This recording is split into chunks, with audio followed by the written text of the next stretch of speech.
Hello students, welcome to the Sapna's Homeschooling YouTube channel, and today we are going to learn a lesson from this book General Science Standard 7, and the lesson name is Cell Structure and Microorganism.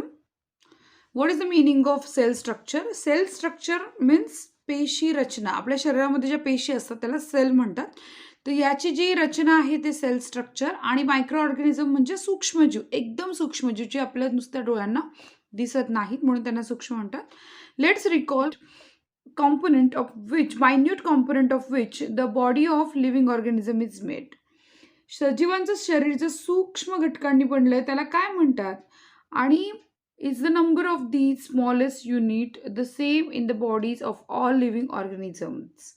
तर अशा या छोट्या छोट्या घटकांची जी संख्या असते ती शरीरामध्ये सारखीच असते का, किंवा सगळ्या संख्या सर्व सजीवांमध्ये सारखी असते का? तर नाही. आपल्या सगळ्यात छोटा जो घटक आहे तो म्हणजे सेल असतो, आणि सर्व सजीवांमध्ये ती रचना सारखी नसते. तर sale, we have learned that cellular organism is the primary characteristics of all living organism, and that the cell is the fundamental structure and fundamental unit of living organism. म्हणजेच काय की पेशीची रचना म्हणजे जी सेलला पेशी आपण म्हणतो की सर्व सजीवांमध्ये पेशी असणे हे प्रमुख लक्षण आहे. येते लक्षात. सेल हे काय की लिव्हिंग ऑर्गॅनिझमचं मूळ. जर सेल असेल तर तो लिव्हिंग ऑर्गॅनिझम आहे, आणि हे बेसिक स्ट्रक्चर असतं. म्हणजे सजीवांसाठी त्यांची जी रचना आहे किंवा त्यांचं जे काम करणं आहे तर हे बेसिक सेलवरच सगळ्या गोष्टी आधारित असतात. तर आपल्याला हा फ्लो चार्ट कंप्लीट करायचा आहे. मग कुठल्याही भाषेमध्ये अक्षरं पहिली असतात, अल्फाबेट असतात, मग वर्ड असतात, मग सेंटेन्स असतात, मग त्याच्यानंतर पॅराग्राफ्स असतात, मग चॅप्टर असतं, मग बुक असतं, हो की नाही. याची प्रत्येकाची काय असते, साखळी असते. So we see the structural organization of a book in above flow chart. Similarly, there are organizational level in living organism too. म्हणजे या माध्यमातून सांगायचा प्रयत्न केला, जसं की अल्फाबेटपासून वर्ड तयार होतं, वर्डपासून सेंटेन्स तयार होतं, सेंटेन्सपासून पॅराग्राफ्स तयार होतात, पॅराग्राफपासून चॅप्टर तयार होतं, चॅप्टरपासून बुक तयार होतं. अशाच प्रकारे प्रत्येक सजीवामध्ये पेशी आणि त्यांच्या रचना आणि त्यापासून पूर्ण शरीर तयार होतं. These are cells, tissues, organs, organ system, organisms. येते लक्षात. हे पण काय फ्लो चार्ट की पहिले सेल्स असतात, मग टिश्यूज होतात, मग ऑर्गन्स, मग organ system, organism. Cells from the basis of the structure and function of all living organism. म्हणजे सगळ्यात प्रमुख काय घटक आहे जो की आपला अभ्यासाला पाहिजे तो म्हणजे सेल. सेल म्हणजे काय, पेशी. तर पेशीमय रचना अभ्यासणं फार गरजेचं आहे. It is only with the help of cells that living organism carry out all their different life process. म्हणजे आपल्या ज्या सगळ्या जीवनक्रिया ह्या सेलच्या माध्यमातूनच साध्य होत आहे. त्यामुळे सेल हा किती महत्त्वाचा घटक शरीरामधला आहे ते आपल्याला कळू शकतं. आता आपण आपल्या मेंदूची कपॅसिटी वापरायची, पॉवर वापरायची, use of brain power. Where do the life process of unicellular organism take place. म्हणजे एक पेशीय सजीवांच्या जीवन प्रक्रिया कुठे होतात त्यासाठी आपण डोकं लावायचं. तर इथे बघा, सेल, सेलपासून काय होतं, टिश्यू, टिश्यूपासून काय तयार होतात, ऑर्गन, ऑर्गन म्हणजे आता जसं की हा किडनी तयार आहे, ऑर्गनपासून पूर्ण ऑर्गन सिस्टम तयार होते आणि त्याच्यापासून ऑर्गॅनिझम म्हणजे बॉडी तयार होते. तर हा एक फ्लो चार्ट आहे. फ्लो चार्ट म्हणजे ओघळता तक्ता. तर इथे बघा, ग्रेट सायंटिस्ट, एका सायंटिस्टबद्दल आपल्याला माहिती घ्यायची आणि जे फार महत्त्वाचा शोध त्यांनी लावला आहे तो काय. In 1665 a scientist Robert Hooke observed a thin section of a cork under a microscope. कॉर्कचा अर्थ काय आहे की त्यांनी एक झाड घेतलेलं, त्या झाडाचा पातळ काप घेतला, एकदम पातळ काप, आणि त्या कापाचं जेव्हा त्यांनी सूक्ष्मदर्शकाखाली पाहिला, in this section he saw hexagonal compartments. Hexagonal compartment म्हणजे कसे, जसे आपण मधमाशाच्या याला छत्त्याला पाहतो ना, हेक्झागोनल कंपार्टमेंट असतात षटकोनी आकाराचे. लाईक दोज ऑफ अ बी हेव म्हणजे मधमाशांचं घरट्यामध्ये. ही नेम दोज कंपार्टमेंट सेल्स. आणि त्यांनी ह्या कंपार्टमेंटला सेल असं नाव दिलं. कुणी, रॉबर्ट हुक यांनी. This term is derived from the Latin word सेल्ला.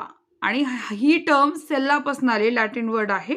Which means small room. बरेचसे वैज्ञानिक शब्द लॅटिन शब्दापासून आले. याला स्मॉल रूम अर्थ होतो इंग्लिशमध्ये याचा सेलाचा, त्यापासून सेल तयार झाला. In 1838, the two scientists M.J. Sheldon and Theodore Shavon formulated a theory about cellular structure. म्हणजे M.J. Sheldon आणि थिओडोर श्वान यांनी एक थिअरी काढली सेल्युलर स्ट्रक्चरबद्दल, विच स्टेटेड, काय म्हणते ती theory, all the living organisms are made up of cells. सगळे जे प्राणी आहेत किंवा सजीव आहेत हे सगळे कशापासून बनलेत, ते फक्त आणि फक्त पेशीपासून बनलेत. And the cell is the fundamental component. ह्या सगळ्या ज्या पेशी आहेत त्या काय मेन घटक आहे, मूळ घटक पेशी आहे. त्या पेशीपासून आपण सगळे सजीव बनलो आहोत, असं त्यांनी काय केलेलं आहे, त्यांनी त्यांचं म्हणणं मांडलेलं आहे, त्यांनी सिद्धांत मांडलेला आहे, थिअरी मांडलेली आहे. इन 1885 रुडॉल्फ 1885 मध्ये जे आर विरशॉ आहे यांनी काय केलंय, रुडॉल्फ विरशॉ यांनी म्हटलंय की cells are formed from pre existing cells. आणि या सेल्स पण आधी ज्या प्री एक्झिस्टिंग सेल्स असतात ना त्यांच्यापासून तयार होतात.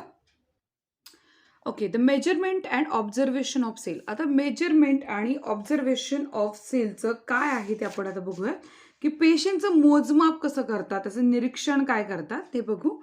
इन 1673, आता हा 1673चा काळ आहे. अँटॉन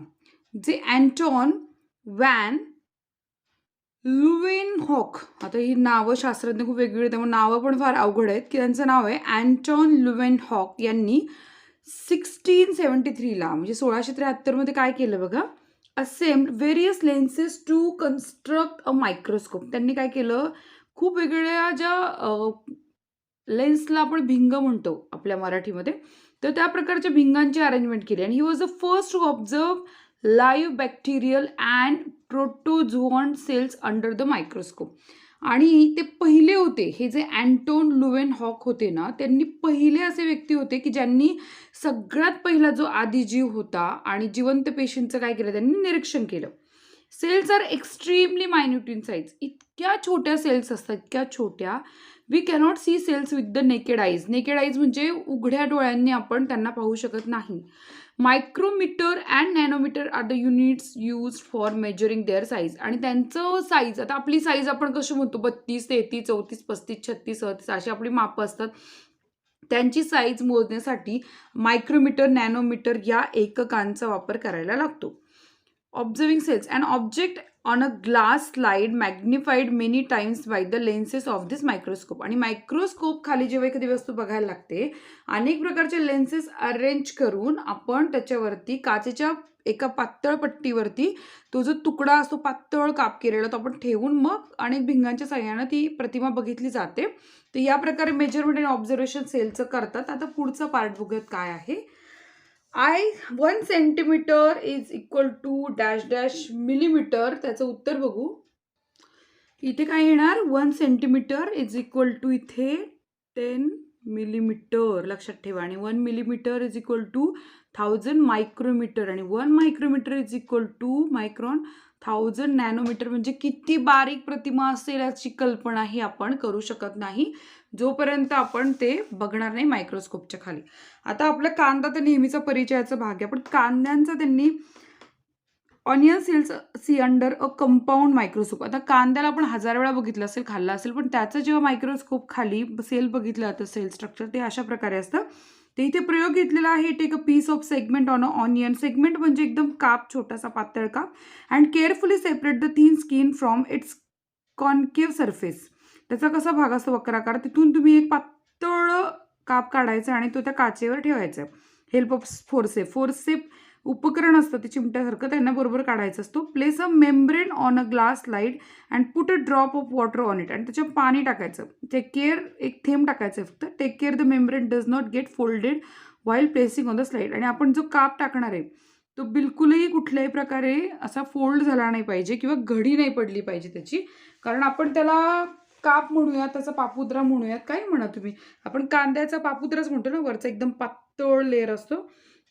घडी नाही पडली पाहिजे ह्याची आपण काळजी घ्यायची. आणि त्याच्यानंतर आपण काय करायचं, पुढे drop of a dilute solution of iodine, किंवा आपण काय करायचं त्याच्यानंतर एक थेंब ह्याचा टाकायचा आहे, आयोडीनचा टाकायचा आहे त्याच्यावरती. आणि तो आयोडीनचा थेंब किंवा इओसिन, याला eosin over it and observe under 10x objective of the compound microscope. Don't forget to put a cover slip over the onion skin on the slide before placing it under the microscope. म्हणजे तुम्हाला एक काचपट्टी घ्यायची, त्या काचपट्टीवर तो त्याचा layer पापुद्रा ठेवायचा, त्याच्यावरती एक थेंब आयोडीनचा टाकायचा आहे, किंवा दुसरा थेंब असेल म्हणजे नसेल आयोडीन तर तुम्ही इओसिनचा टाका, त्याच्यावर एक पट्टी ठेवायची आहे, आच्छादन काच, त्याला आच्छादन काच म्हणतात, किंवा वरची काच जी असते ती बिलकुलही विसरायची नाही, कवर स्लिप किंवा आच्छादन काच म्हणून विसरायचं नाही ठेवायला. आणि त्याच्यानंतर 10x याच्यावरती पाहायचंय. In the same way observe the cells from various part of plant like leaves, bark, root, tips, etc. Do you remember that last year you had observed an amoeba and the paramecium that are found in water? म्हणजे मागच्या वेळेला तुम्ही काय केलं होतं, अशाच प्रकारे तुम्ही वेगवेगळ्या प्रकारच्या गोष्टी पाहिल्या होत्या. खरं तर वास्तविक बघायला गेलं तर प्रयोगशाळेमध्ये प्रयोग केले गेले पाहिजे. पण तुमच्यापैकी कुणी जर सेल स्ट्रक्चर पाहिलं असेल मायक्रोस्कोप खाली तर मला प्लीज कमेंट करून सांगा, मलाही कळेल तुम्ही काय काय गोष्टी पाहिल्या. तर आपण काय करू, हा व्हिडिओ इथेच थांबूयात, इंट्रोडक्शन बेस हा व्हिडिओ इथे थांबूयात, कारण मला जास्त तुम्हाला हेडेक नाही द्यायचं आहे. आणि मग आपण त्याचं सेल स्ट्रक्चर बघूयात. दुसरा व्हिडिओ मी लगेच करते, त्याचं सेल स्ट्रक्चरचा करते, सेल स्ट्रक्चर आणि साईज काय असणार आहे. आणि मग आपण अशा प्रकारे त्याचा व्यवस्थित अभ्यास करू आणि त्याचे क्वेश्चन आन्सर तुम्हाला देईल. ज्या मुलांना खूप उत्सुकता आहे की डिटेलमध्ये अभ्यास करायचा, त्यांच्यासाठी मी नक्कीच हा व्हिडिओ करणार आहे. सो भेटूयात नेक्स्ट व्हिडिओमध्ये, तोपर्यंत बाय बाय.